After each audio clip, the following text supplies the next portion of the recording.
I was ridiculously outnumbered. The searchlight could even the odds.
I was ridiculously outnumbered.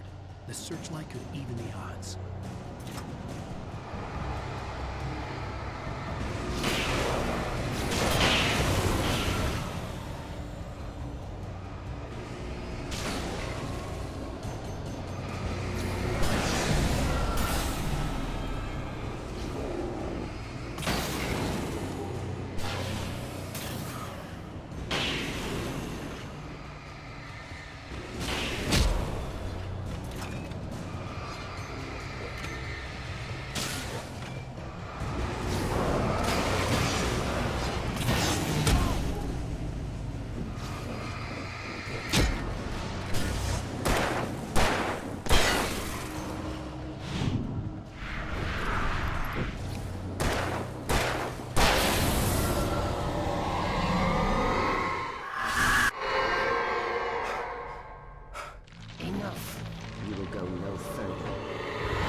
last chance to take. Don't worry about the noise. We're safe here. I have looked after the well-lit room for many, many years now. There is no shadow in the well-lit room. The power is fail-safe, and all the bulbs are numbered and changed regularly based on their make and model. Right.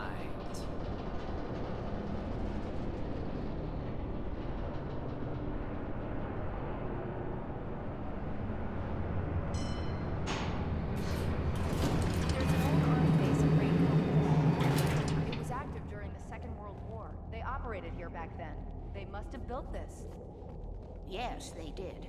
It's my place now.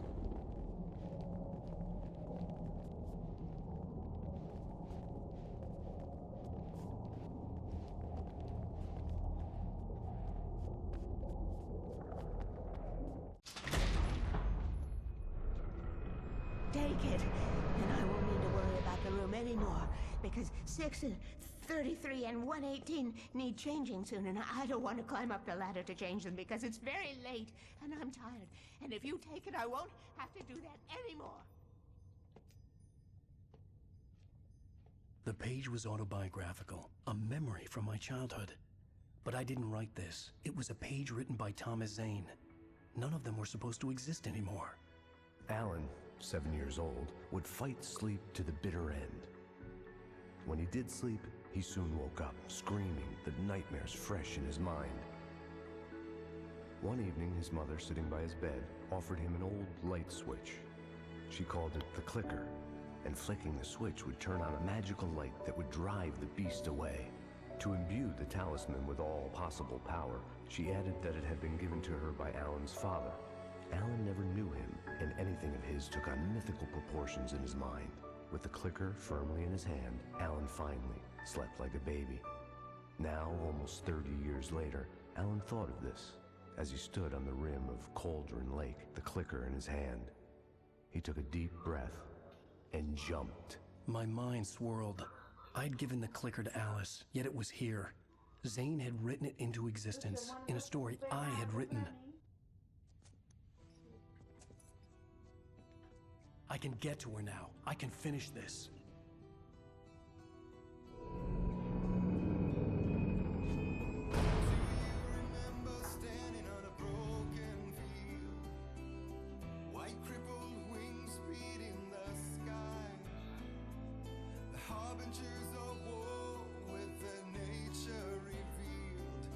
Chances flowing by. If I can let the memory heal, I will remember you with me on that field. When I thought that I fought this war alone, you were there by my side on the front line. When I thought that I fought without a cause, you gave me a reason to try.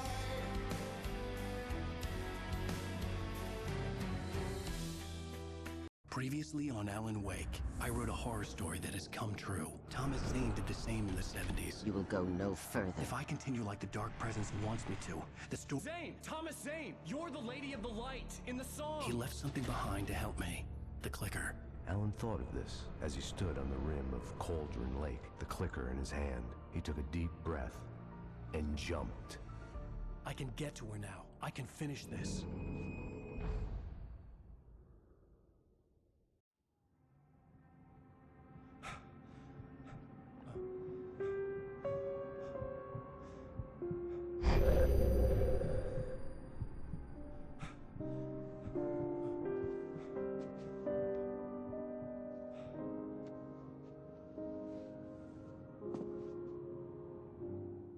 I had a hangover. My head was about to explode and the light hurt my eyes. I needed my sunglasses and painkillers to dull the pain. In one of my finer moments of self-deception, I swore to quit drinking.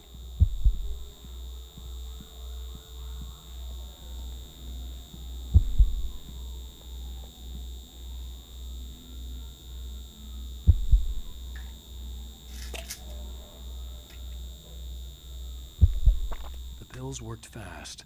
The prospect of being awake started to seem bearable again. The lights were like needles in my eyes. I needed my sunglasses.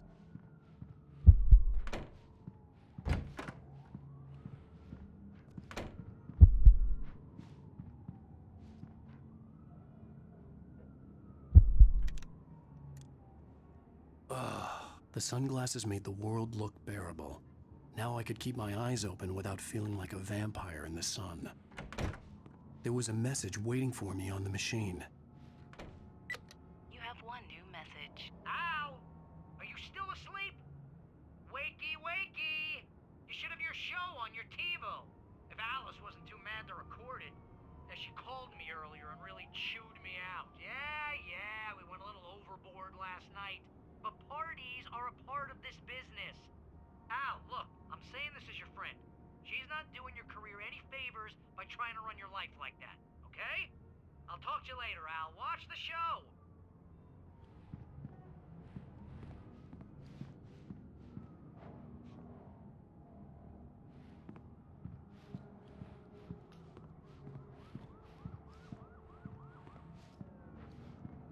I'd been a guest on the talk show the previous night, talking about my latest book.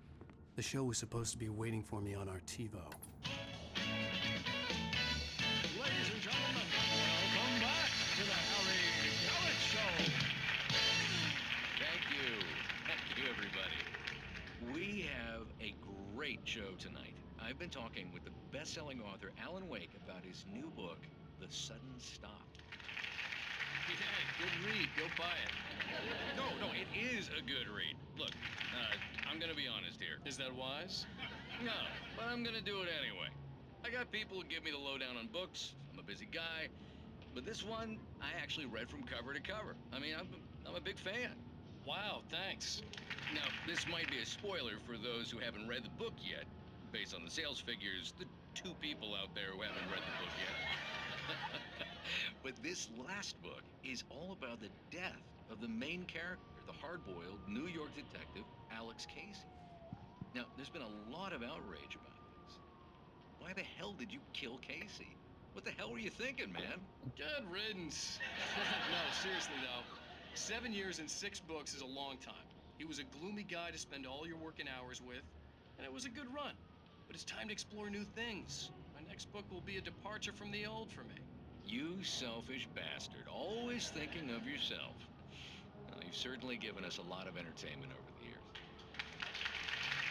And now that you mention it, Casey was a gloomy guy. Never had much luck with his love life with the ladies. Was that autobiographical in any way? Yeah, no kidding. Casey's lady friends tended to die on him. With Casey, it was all about his pain.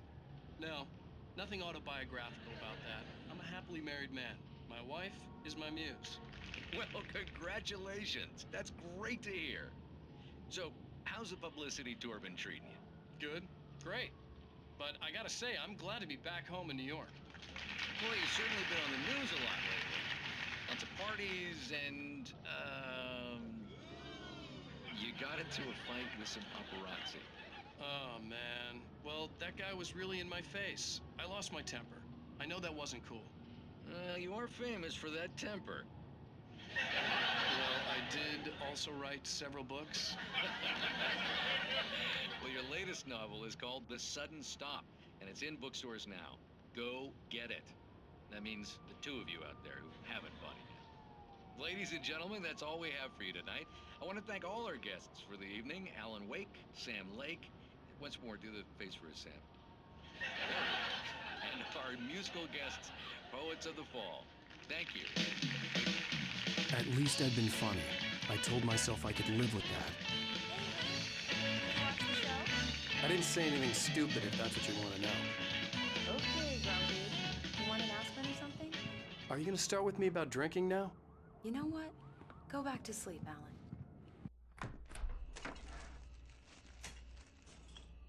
What? Now you can't even talk to me? Well, this morning I was angry because you said you'd be home at midnight and you showed up at 7 a.m. and passed out in mid-sentence. Now I'm over it. Are you angry? This goddamn tour. It's gotten out of hand. Oh, honey. It's almost over, right? We can get back to normal. Then you can start writing again. I'm sorry, honey. Alan, you're not thinking straight. Just take a shower and go back to bed, huh? Yeah, you're right, honey. I'm sorry. Once this is over, let's go away together. A vacation. Just you and me. Some peace and quiet.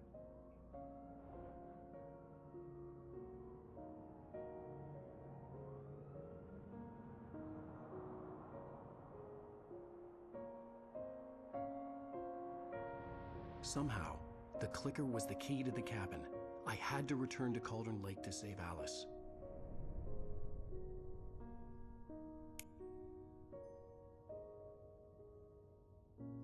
I'm going back to the lake to finish this.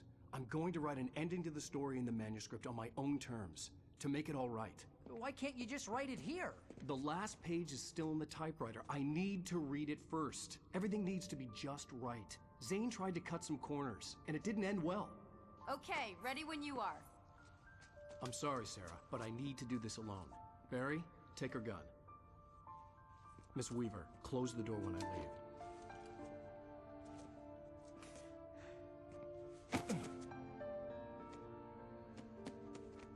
Good luck, Al.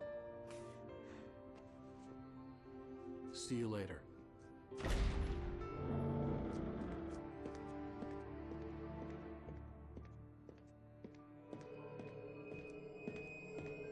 When I got out, it was warm and sunny. I'd flicked the switch of the clicker. Had it done this? I didn't stop to question it. I had to take advantage of the sunlight to get to the lake. On Zane's page, I'd stood on the rim of Cauldron Lake, about to use the clicker. That's where I was headed.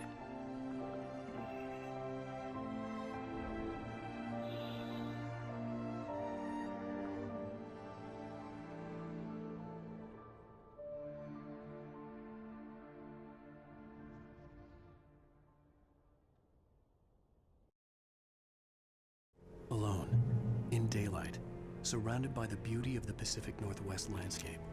It was hard not to let doubt creep in one last time. I could still chalk everything up to a dream, a delusion.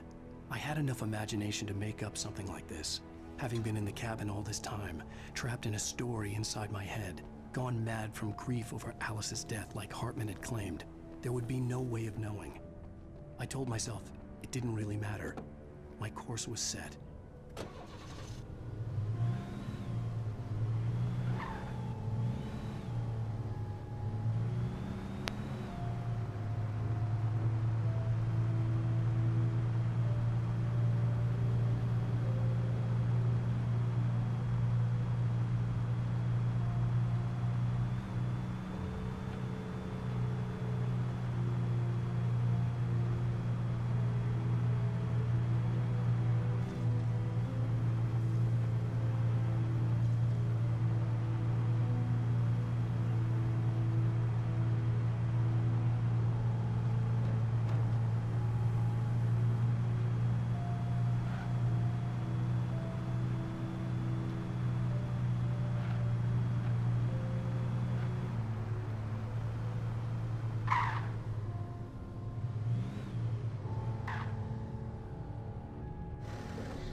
Had touched me.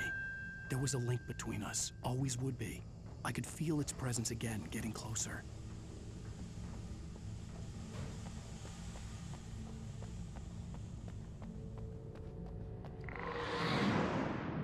I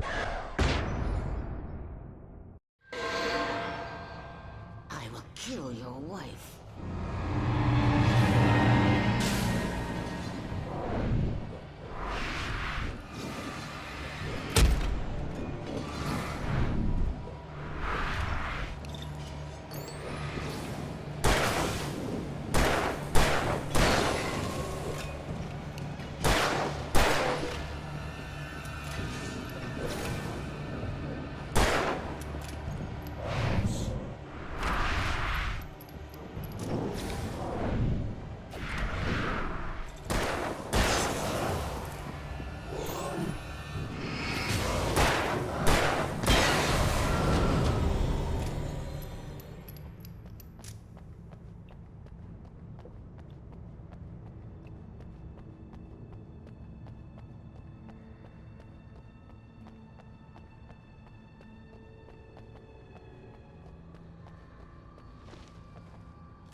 The Dark Presence was no longer trying to capture the writer so he could create the ending it wanted.